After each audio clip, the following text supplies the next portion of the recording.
about you were in such a good rhythm early on. The ball was coming out pretty quick. In the second half, the production obviously was pretty minimal. Was it stuff that they did? What did you see in the second half?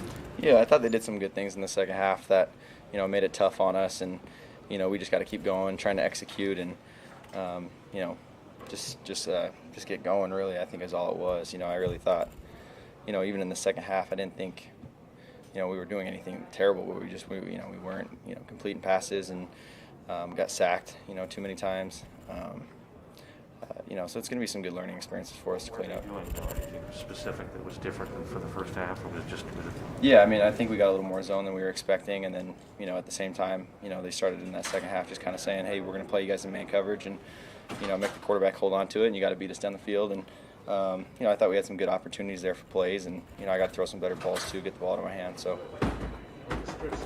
Describe it. It looked like, were you looking for Denzel for a quick slant there? No, so we actually had a little thing for Brax. Brax was about to run up the sideline there, so I was just about to put the ball over Denzel's head.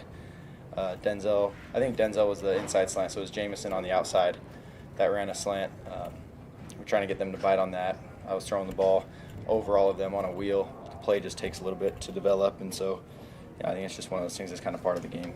Zach, that first drive of the game, when you guys went right down the field, it was surgical. The ball was out of your hands quick. You were hitting the receivers. They were getting down the field. You guys scored a touchdown.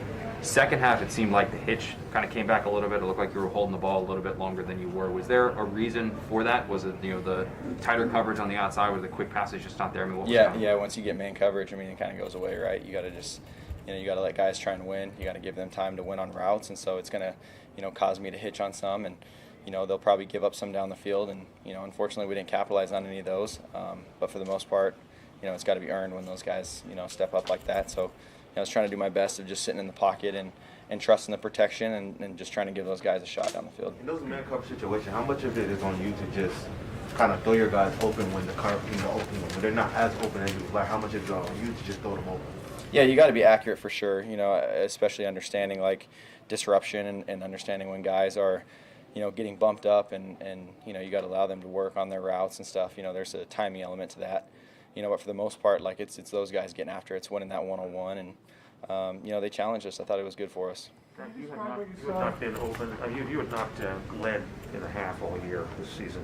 What was the vibe in the locker room? Yeah, just keep going. Kind of, what was the anticipation there? Was there?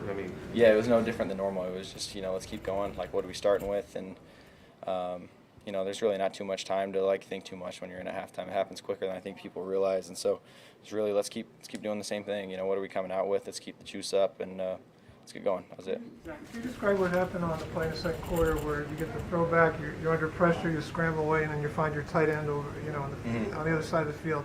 Yeah, we had like a little double pass, and once I caught the ball, I just couldn't get my hands, set fast enough for the dude that was coming. So I think I had J-Mo open, and I was trying to get it to him. Didn't get my hand set, so I didn't want to force something that I didn't feel like was there. So I just tried to cut back and make a play, and Griff did a good job just getting open on the other side of the field, and I just found him. Exactly. That play, and then there was a scramble for a first down. Did you feel like you're starting to get a little more comfortable back to what you kind of said the other day, of playing free and kind of doing things like you always done? I feel like this was my biggest game as far as just playing free. I felt like just having that rip it mentality, scramble around, make some guys miss, just play free, just react to what the defense is giving us. They did some things that we weren't expecting, and you got to just try and make some plays out of it. And so I felt like this was probably the biggest game for me as far as just playing free. Well, like if you're being open in the end zone, if that's a good throw, you probably have a touchdown catch. Yeah, I didn't even think about it like that. I was just trying to come back and make a play on the ball. I'm glad Keelan got a taste of what it's like to be a quarterback. On those two drives at the end of the game, we had a chance to tie it. Just what was your mindset going into those, and how disappointing was it to not be able to get anything going? Yeah, super disappointing. The first one especially going, 3 and out until your first 2-minute drive. Defense does a good job getting a stop for us, and we come out. They give us a little 2-man there, so I was able to get out of the pocket and run for a first down, and then a penalty will kill you right there. I don't really agree with the call, but you got to be careful in those situations, especially 2-minute drives. Penalties are going to kill it. And then after that, really they're playing a prevent defense. I got to be more accurate on the throw to Mims, and really once you get to fourth down, it's like show me the best play. There's really not many, right? It's can you execute? Can you find something? And unfortunately, we came up a yard short.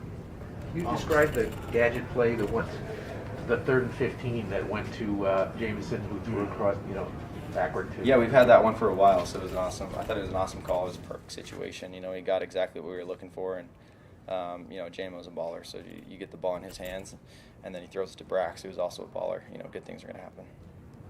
Since you've been back on the center, the offense is averaging 16 points, hasn't crossed the 300-yard mark since you've been back. So how much does, obviously not all on you, but how much responsibility falls on your shoulders that the offense hasn't been able to produce the way it needs to win games?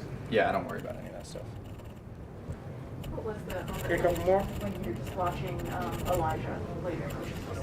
What? Sorry. Say that. When Elijah went down, what was that moment like for the team to see him motionless there for a while? Yeah, it's scary, especially when you don't see him moving.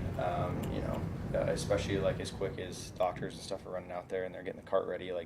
It's never a good sign. So it's like, can we say a quick prayer for him? Just hope he's doing well, and we hope he, is obviously doing good through this whole process. And I'm sure the second we get out of here, we're going to check on him. Thank you, everyone. Nice guy. Good job, Gary.